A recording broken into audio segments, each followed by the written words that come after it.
Halo guys, selamat datang kembali di channel Ruang Perpustakaan. Kali ini saya akan membagikan aplikasi Hitung Duit, sebuah aplikasi manajemen keuangan pribadi yang saya buat 100% menggunakan Google Apps Script. Kenapa kita butuh aplikasi ini? Jujur saja, seringkali kita merasa uang hilang begitu saja, padahal belum akhir bulan. Dengan tracking uang yang disiplin, kita bisa tahu bocor halus keuangan kita ada di mana dan masa depan finansial jadi lebih terukur. Sebelum kita masuk ke tutorialnya, saya jelaskan dulu fitur di aplikasi ini. Mulai dari sistem login dan tampilannya yang disesuaikan dengan tampilan smartphone. Nah, untuk ke kodenya bisa kalian ambil di deskripsi. Simak video ini baik-baik untuk mendapatkan 6 angka passwordnya. Password akan muncul dalam 3 bagian secara acak di layar sepanjang video ini. Setelah login, kita akan langsung masuk ke halaman home. Di bagian paling atas ada hero card yang menampilkan kekayaan bersih dalam satuan rupiah. Di bawahnya saldo tersebut dirinci lagi menjadi total dompet dan total piutang. Data akan sinkron otomatis dengan yang ada di Google Sheets secara real time. Scroll sedikit ke bawah, kalian akan menemukan section saldo akun. Di sini saya buatkan kartu-kartu yang rapi untuk memisahkan dana kalian, mulai dari tunai untuk uang cash di dompet, rekening 1, 2, dan 3 bagi kalian yang punya lebih dari satu bank, hingga saldo e-wallet untuk memantau dana di aplikasi pembayaran digital. Navigasinya pun sangat intuitif. Di bagian bawah terdapat floating action button berwarna biru dengan icon plus untuk mencatat transaksi baru dengan cepat.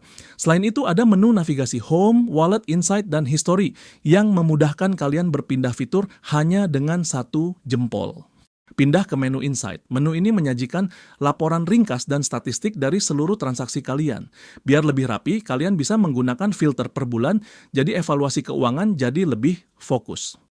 Di sini akan tampil grafik arus kas untuk melihat tren pemasukan dan pengeluaran kalian. Selain itu, yang paling seru adalah grafik porsi belanja atau donut chart. Dengan grafik ini, kalian bisa langsung tahu pengeluaran paling banyak habis kemana saja, apakah untuk makan atau transportasi. Jadi kalian bisa lebih bijak mengerem pengeluaran di bulan berikutnya. Selanjutnya kita bergeser ke menu History. Di sini semua jejak transaksi kalian tersimpan dengan sangat rapi. Kalian bisa melihat daftar transaksi yang pernah dilakukan tanpa perlu pusing mencari di tumpukan struk fisik. Agar tidak membingungkan, riwayat ini sudah dibagi menjadi 2 tab utama. History uang masuk dan History uang keluar. Oke, sekarang kita langsung masuk ke tutorial pembuatannya. Caranya sangat simpel, ikuti langkah-langkah berikut ini. Siapkan spreadsheet. Pertama, buka Google Spreadsheet kalian. Buat file baru dan berikan nama bebas. Contohnya di sini saya beri nama uang saya. Setelah itu, pergi ke menu Extensions di bagian atas, kemudian pilih Apps Script. Salin kode 3S, hapus semua kode bawaan yang ada di 3S. Ambil file yang sudah kalian unduh dari deskripsi. Lalu copy-paste semua isi kode tersebut ke dalam editor Apps Script ini. Selanjutnya, klik ikon tambah di sebelah kiri, pilih HTML, dan beri nama filenya index. Hapus isi defaultnya, lalu copy-paste kode index, simpan, dan jangan lupa klik ikon disket untuk simpan. Nah, ini bagian penting. Pada menu drop-down di sebelah tombol debug, cari fungsi bernama Setup Database. Klik fungsi tersebut, lalu klik tombol Run. Jika muncul notifikasi Review Permissions, klik saja tombolnya, pilih akun Google kalian, klik Advanced, lalu pilih Go to Unsafe.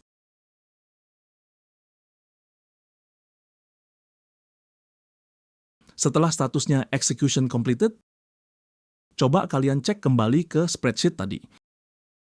Secara otomatis, sistem akan membuatkan kolom-kolom database yang diperlukan. Langkah terakhir adalah melakukan deploy agar aplikasi bisa dibuka. Klik tombol biru deploy, lalu pilih New Deployment. Pada bagian Select Type, pilih Web App. Beri nama project, misalnya versi 1. Pada bagian Who has access, pastikan pilih Anyone, lalu klik Deploy. Akan muncul sebuah URL, silakan klik tautan tersebut untuk membuka aplikasi di halaman baru. Selanjutnya, silakan login menggunakan username, admin, dan password @ruangperpus.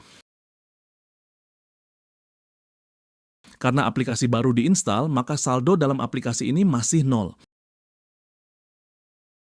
Kalian juga bisa lihat di dalam spreadsheet pada bagian sheet asset, jumlah uang yang masuk nantinya akan tercatat otomatis di sini.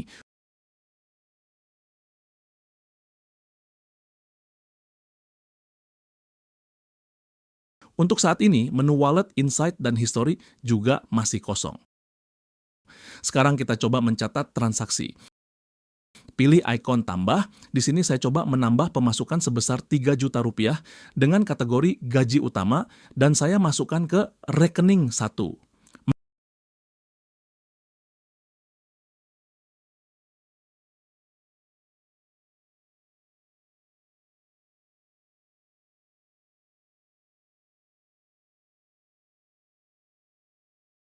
Maka secara otomatis kekayaan bersih akan muncul senilai 3 juta rupiah dan data tersebut juga sudah masuk ke spreadsheet.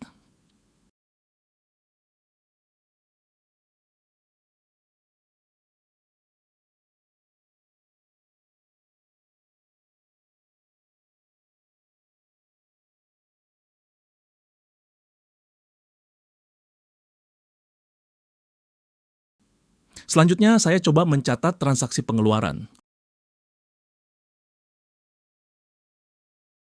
Untuk kategori ini, saya sudah membagi beberapa opsi seperti makan, transportasi, cicilan, hingga hiburan. Saya contohkan memilih kategori tempat tinggal, misalnya untuk sewa senilai 1,5 juta rupiah. Di sini saya akan mencoba memilih rekening 2 sebagai sumber dana. Karena saldonya masih nol, maka akan muncul notifikasi saldo tidak cukup. Jadi saya akan pindahkan ke rekening 1. Kalian juga bisa menambahkan catatan tambahan untuk pengeluaran tersebut.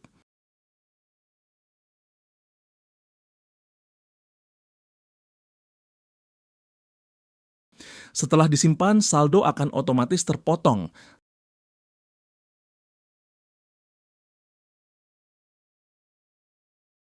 Saya tambahkan lagi contoh transaksi kecil, beli nasi padang senilai Rp20.000 dan biaya transportasi untuk beli oli senilai Rp50.000.